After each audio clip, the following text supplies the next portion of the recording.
I'm just a guy, okay? Been working night shifts as a security guard for a bit.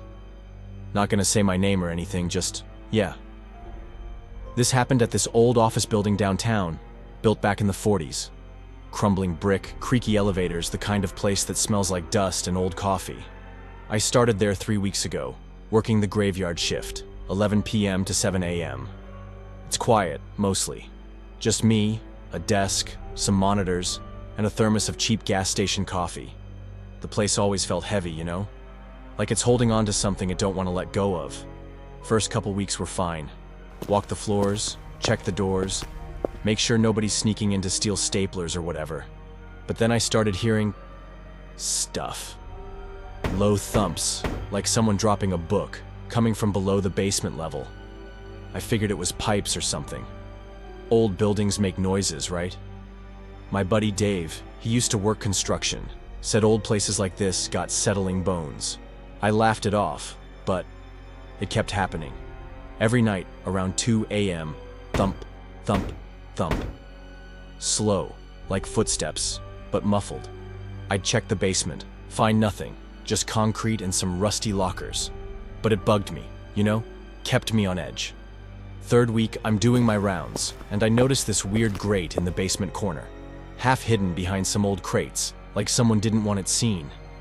I probably shouldn't have, but I got curious. Pulled the crates aside and the grate was loose, just sitting there.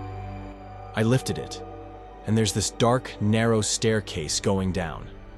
Smelled like damp earth and something sour, like spoiled food. I checked the building blueprints on my phone. Nothing about any tunnels, not a word. My gut's telling me to leave it alone, but those thumps, I had to know. I grabbed my flashlight, took a deep breath, and went down. The stairs were steep, concrete chipped and uneven. At the bottom, there's this tunnel, low ceiling, walls damp and streaked with mold. I'm thinking, okay, maybe it's old maintenance stuff, right? But then I see it. A mattress on the floor, dirty, with a torn blanket. Next to it, empty soup cans, some candy wrappers, a half-eaten apple turning brown. My heart's pounding now. Someone's been down here, living here. I sweep my light around, and that's when I see the photos. Dozens of them, pinned to the wall with rusty thumbtacks. Pictures of people coming and going from the building.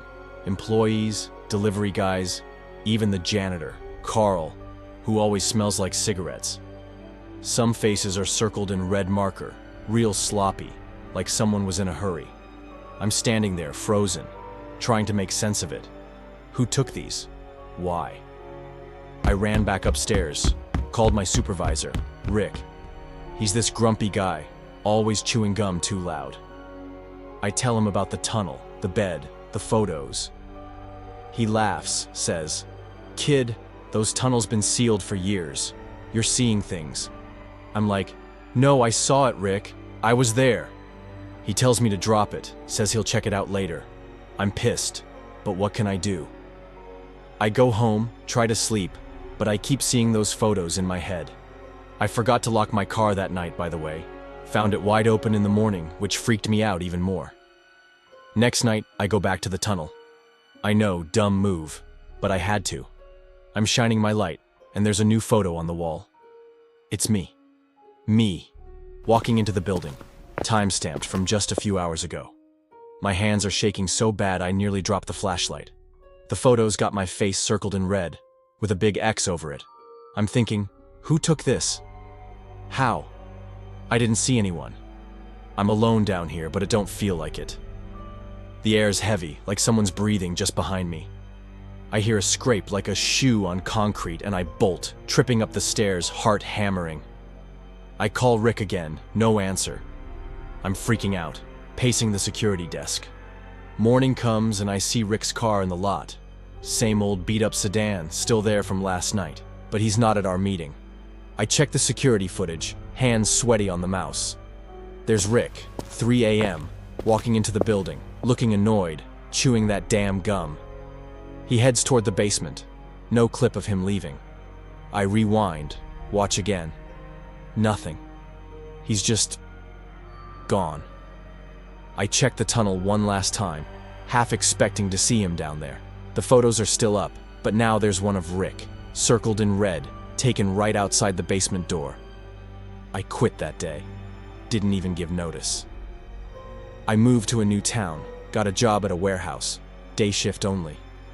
I still check my locks twice before bed, and I don't look at old photos anymore.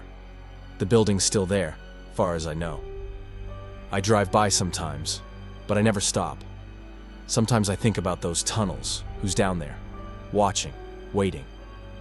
I don't know what they wanted, or why they took those pictures. All I know is I'm not going back. Ever.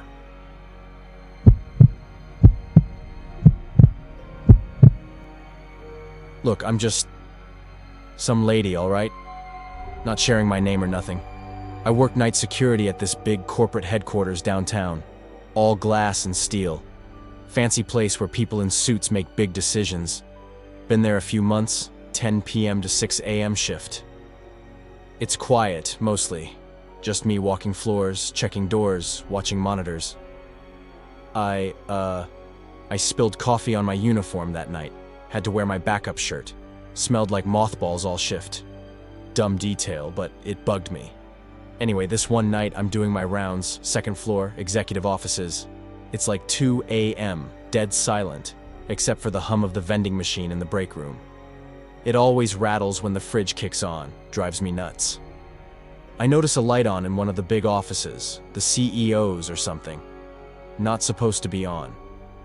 I peek through the glass door, and there's 3 janitors inside. Not cleaning, though. They got cameras, professional ones, snapping pictures of papers spread out on the desk. No mops, no brooms, just tripods and some fancy light thing. I'm thinking, what the heck? Janitors don't do that.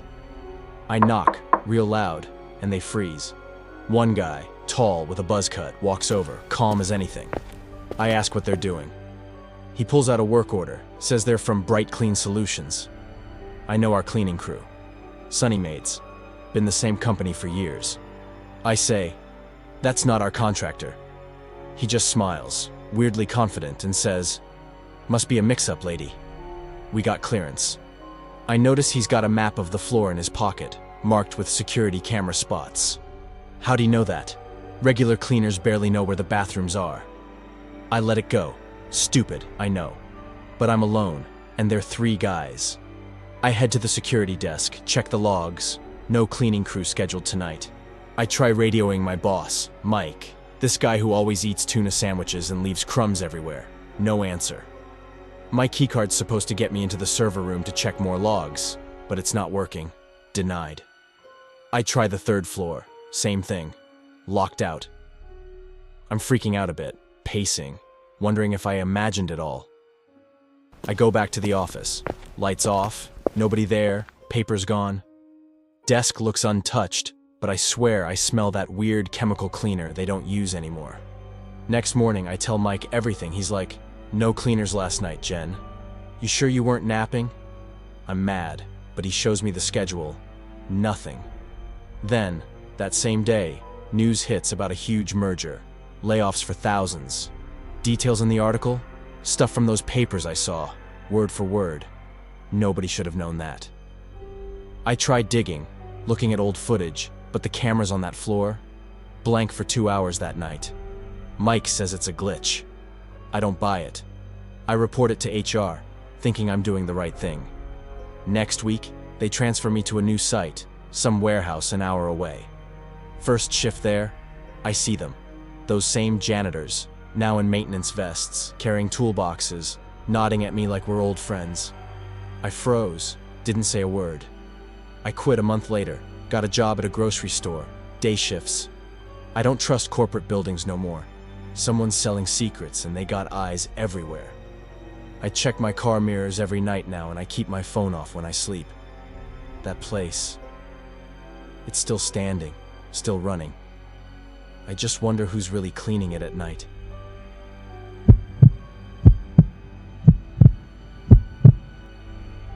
My name is Jake Miller, and I work night security at this medical research place.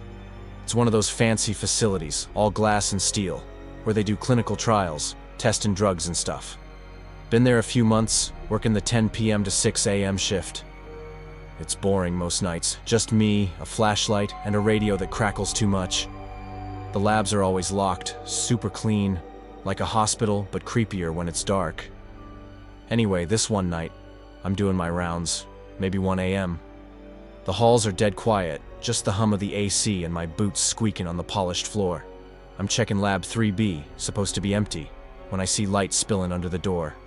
Weird, because the schedule says no one's in there tonight. I peek through the little window and there's Dr. Harris. I know him. Always wears those ugly green ties. Talks too fast. He's alone, hunched over a microscope, fiddling with what looks like tissue samples. Slimy, pinkish stuff in petri dishes. He's recording on his phone, not the lab equipment, which is odd. I mean, they got cameras and computers for that, right? I checked the security log on my tablet. No entry recorded for 3B. Nobody swiped in. My radio's clipped to my belt, so I try calling my boss, Karen.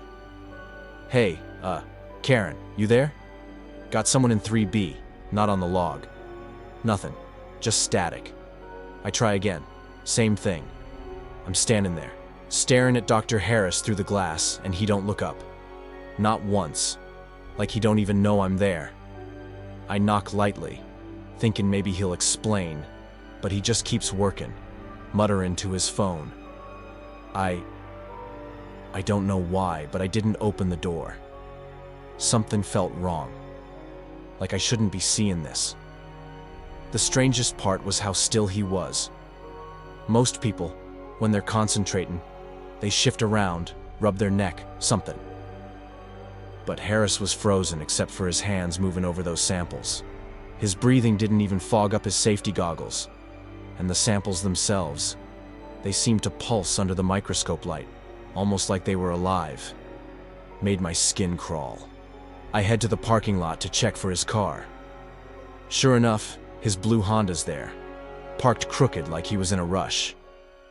But then I see these fresh tire tracks, muddy, leading to the service entrance. That door's supposed to be locked always. I check it. Unlocked.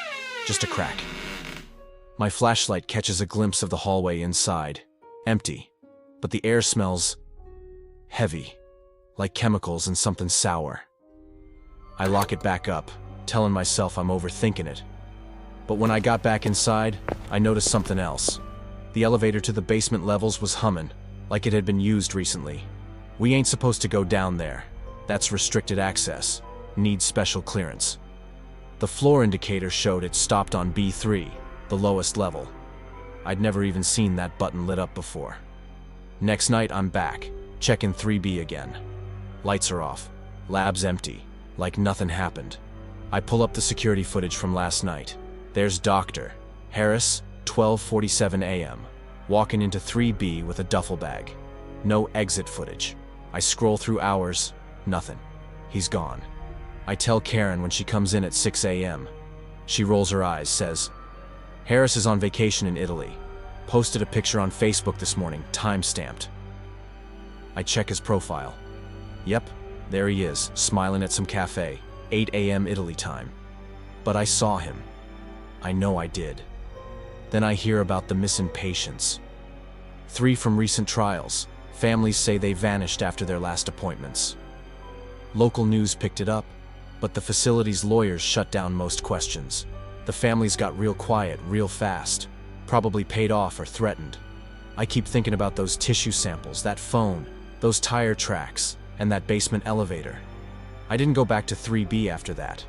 Quit a week later, got a job at a mall. But the thing is, I can't shake what I saw. Started having these dreams where I'm back in that hallway watching Harris through the glass, except this time he looks up at me and his eyes are black as coal. Wake up in a cold sweat every time. My replacement at the facility lasted 3 days. Karen called me up, all frantic, asking if I knew why the new guy just walked off the job without saying a word. Left his keys on the security desk and never came back for his paycheck. I wanted to warn him, but what was I gonna say? That I saw a ghost doctor doing experiments on something that might have been human tissue. I still drive by the facility sometimes, and I swear I see lights in that lab window, flickering late at night. Sometimes I see cars in the parking lot that ain't supposed to be there. Expensive ones, black SUVs with tinted windows. And last month, I saw an ambulance leaving the back entrance at 2 a.m. No sirens, no lights, just quiet as death. I don't know who, or what, was in there that night. I just know I ain't checking again. Some doors are meant to stay closed.